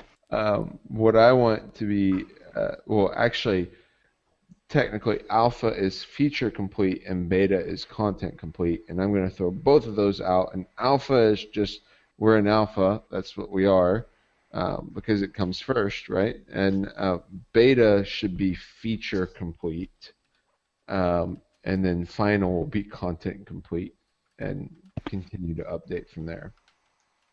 But that's what I say. Whenever I go to beta, I want at least 90% of all of the features that are going to be in the game to actually be in the game. And then it comes a part where I can yell at you because that leaf's not the right color. He Yes. And, did it. and Anvil can start his activist movement on no trees. And I will remove myself from all communication. He'll just take the forums down altogether so he can't be tempted to read it. Please do not email me about the wrong colored leaves. Please. But it's a game-breaking issue, Cyber. Awesome. Yes, Mhm. it's breaking the gameplay for him. It's breaking my immersion, man. Come on, I feel like dude. I'm on an alien moon. In the indoor system. Come on. Well, if there were giant redwoods, then Yeah. they would fit Hey, in their indoor system. Just I remember. do want to say I've made quite a few compromises with the story and the hard science-ness. If you remember the very first version of the story was some completely different star system. I don't know if anybody remembers that one, and I don't even remember that one. I'm now regretting bringing that up because nobody seems to have remembered that No, except see, for me. the thing is, I would be fine with you having trees and a blue sky and like soil Of course, and I just got an being email. on an extra solar planet because, of course, if we were going to go and colonize another planet, we'd find one that suits our lifestyle first. What you just get an email about? The leaves are the wrong color. Yes. Not me. It wasn't me, surprisingly. Now I feel bad that I've exposed how quickly I get emails. Uh, Take your notes, everyone. Make sure you have your pen and paper ready. Oh dear. Well, I was gonna say you might expose how quickly you get them anyway, 'cause like I think when I emailed you once, I got it within like several minutes, and I was just like, holy shit. Versus if you post on the forums about he broke the game, it gets fixed within several hours, which is very good reaction time. yeah. I mean, he was asleep at the time, so. I was asleep at the time, Sleep is for the weak. so And the my wealthy. body is ready. Now I'm getting strange emails. Hey, if you read the title, Oh you'll know what God. it I means. know, I know. Just saying. If you send me an email while I'm doing a live podcast, I am going to read it Do on it. the Read it. podcast. Read it. So, Read it. I did read it. My body is ready. That was the email. Oh. But it was in reference to the server API, not Okay. to how handsome I am. Are you sure? It Uh, is to be seen. To be decided. But yeah. I was gonna say we're getting pretty close to like the Two the hour time mark. frame that you wanted to do some in-game streaming stuff on the podcast or something. All right, so do we just want to like shoot through the? Do we really have much to shoot through? We No, really don't. that I was basically all the Oh questions, wait, and Any I, chat questions, I guess. yeah, I have that's what I one was getting question. to. When are we going to be seeing the controller update? Yes. When is the Man, controller I update? thought that it was going to not be mentioned. It's the last question on there, and we're so close. Um, yes, it is on my list. It is on the list. It was not in the list that I read to you earlier, but it is in the other tasks.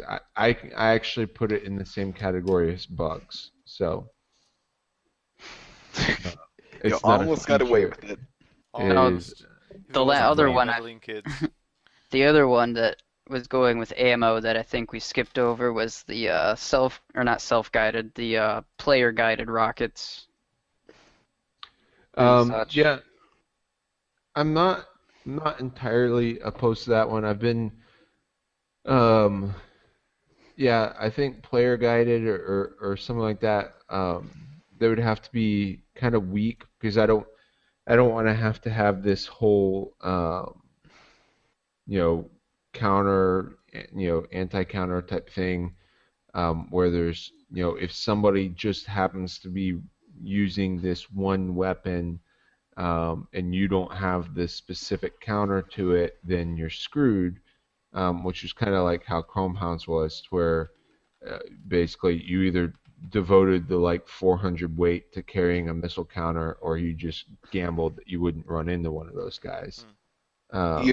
You could for the sake of it if go all the way back to like Nintendo 64's Perfect Dark, that they had a got guided by wire rocket launcher, and it was Mhm. really hard to control. Not because it was not because of how they had the driving system. It's just that it was going really fast. That could Yeah. be another thing. The guided rocket system, I'm actually not opposed to because with that, you would obviously not be able to move while you're guiding it, so it leaves you open to. I mean, that's just sniper fodder right there if you're not careful with it. So something like that, yeah, I'm not completely opposed to it. I'll have to see. All right. Any questions in chat before we call it a night? There needs to be a working main menu button in the Yes. garage. Yes, there does. Um, in fact, the that whole system is getting reworked. Um, I would just appreciate it if you could go to your garage without logging off the server when you're in um, multiplayer. yeah, you actually used to be able to, but it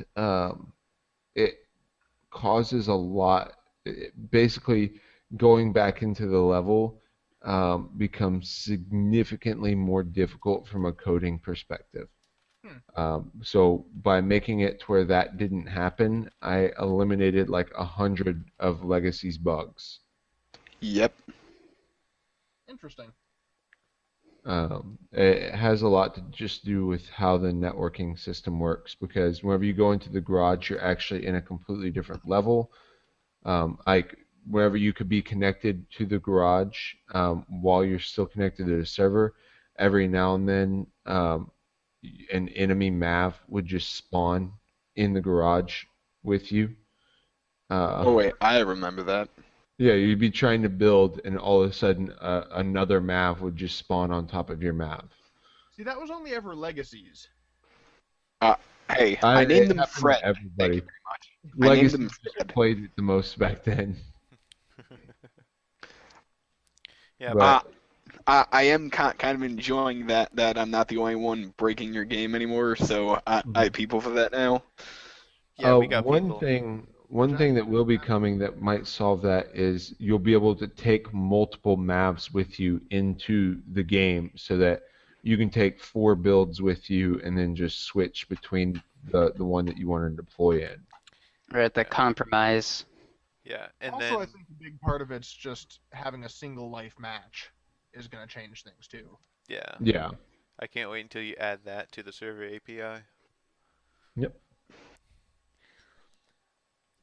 But yeah, besides that,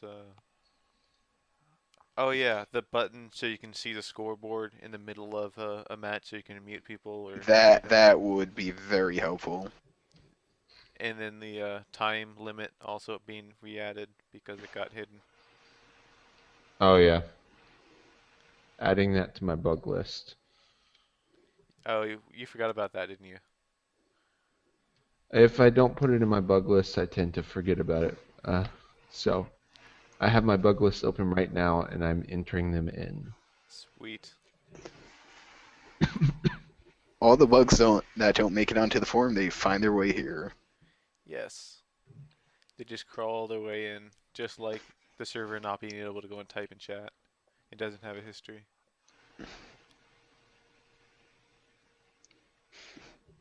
Well, anything else from chat or any of us Uh, before we get to like final statements or anything? I see Restful has been slacking, but that's not in the form of a question. What have I been slacking on? Smiling. Smiling. Zing. Yeah. I Yep. wouldn't know how you would know I'm smiling. Wink, wink, nudge, nudge. Say no more. Oh wait, I know a bug that really needs to be fixed. Having a freaking box so when you spawn a weapon, you don't remove half of your M.A.V. Yes. Please, yes. Because I just did that right now. It's Oh, freaking annoying. yeah. Have it so it locks onto that weapon until you like click it again or something like that, so it doesn't think you're selecting another weapon. Inverse chassis shall always be best for cannon builds. Never. Yes. I've been doing it before it was cool, and I'm gonna do it to prove I'm right. I'm just gonna go Hexapod on, shall be best for all builds. except for a scout. Hexapod scouts for the win. Yes, attach those fans Ooh. pointed backwards. You get 1 more kilometer an hour. Do it. Hey, Serge, I was watching your I think it was today's video how you Yep. had problems getting like cannons straight on bead. I just made a sidewinder build and shooting pretty freaking straight. Sweet. Because mine didn't. Yeah, I'm not having any of that fourth gun nudge. I'm finding with it with my sniper rifles. Perhaps I should try a sidewinder with snipers. I think you'll probably, like when you reload it, you'll probably have that thing again because just now I had an armor plate that wasn't interfering with the part if I turned it clockwise. It would be interfered when I place it down, and then I rotate it, and then it doesn't interfere again when it's the exact same thing.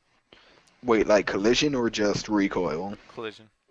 Oh, Yeah, yeah, I was talking about recoil there. yeah, but yeah, That that it's goes on the collision master list. yeah, it's one of those legacy things, you know. Yep. But anyway, let's see here. Alright. Well, I didn't see any questions from chat come up, so I guess final statements from any of us. All right, yeah, I guess. Final statement for me, don't believe what any of these guys say. Inverse chassis is a way to go for cannons. If you want to die. They lie. It is the best way, most superior. You just have to know how to use them. Roxel for in-game pony. Yes. Oh, that's a good question. That Yeah. he came up, yeah. Um, Controller only in the garage. Yes, I do eventually want to make the entire game compatible with controllers only. So how Uh, much work does that actually take to, or involvement to do that? uh, a little bit. Basically, what I would have to do is just remap. Uh, right now, the cursor in game is just is only gets affected by the mouse. I have no control over it. So what I would have to do is essentially lock the mouse into a single position, calculate the movements that you're doing, and then basically write my own mouse handling code. And then I would be able to do what, control that with the controller. Or you could just add buttons and do it the way Chrome Hounds did, which was, I think, easier than having free floating parts in the with a controller. Yeah, Whatever works easiest. but the thing is that doesn't do anything with like the menus and stuff like that. Yeah, it's a good point. Hmm.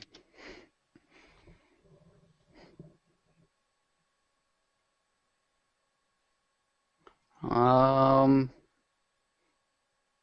hmm.